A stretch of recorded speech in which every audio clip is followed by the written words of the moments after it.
There were giants in the earth in those days, and also after that, when the sons of God came in unto the daughters of men, and they bare children to them.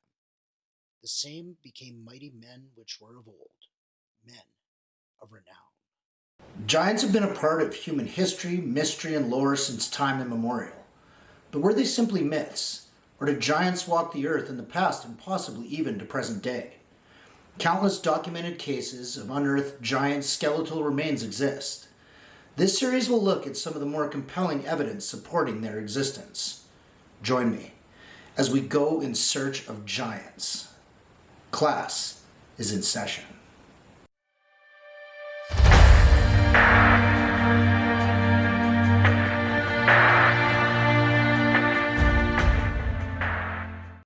Ivan T. Sanderson, a well-known British biologist and zoologist, garnered some fame making multiple TV appearances and becoming a frequent guest on Johnny Carson's Tonight Show in the 1960s.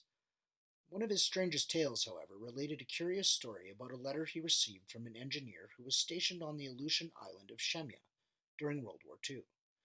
The Aleutian Islands are set between Alaska and the easternmost part of Russia, dividing the North Pacific and Bering Sea. The U.S. was using the location to build a base for the potential and eventual conflict with Japan. While building an airstrip, a bizarre discovery was made while bulldozing a group of hills and discovering under several sedimentary layers what appeared to be human remains.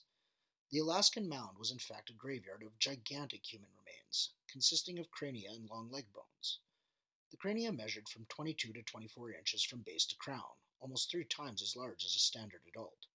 Since an adult skull normally measures about 8 inches from back to front, such a large crania would imply an immense size for a normally proportioned human. Furthermore, every skull was said to have been neatly trepaned. Trepanation is a process of cutting a hole in the upper portion of the skull. Although this medical procedure has been used for millennia for various reasons, the exact purpose of this particular trepanning on these skulls remains a mystery. Sanderson tried to gather further proof, eventually receiving a letter from another engineer of the unit who confirmed the report. The letters both indicated that the Smithsonian Institution had collected the remains, yet nothing else was heard. Sanderson seemed convinced that the Smithsonian Institute had received the bizarre relics, but wondered why they would not release the data. Sanderson eventually claimed that both of the engineers' claims were true, and that the Smithsonian perpetuated an intentional cover-up, speculating they could not face rewriting all the textbooks, but instead made the decision to lock away the discovery and deny that any such relics had ever been in their possession. There were giants in the earth in those days. Did they exist? The historical record seems to indicate they did. What role did they play in human history? Has there been a mass cover-up to withhold the truth? Tell me what you think. I would love to hear any questions or comments below. If you enjoyed this video and want to join me again on more paranormal journeys, please be sure to like and share, turn on notifications, and hit that subscribe button before you go.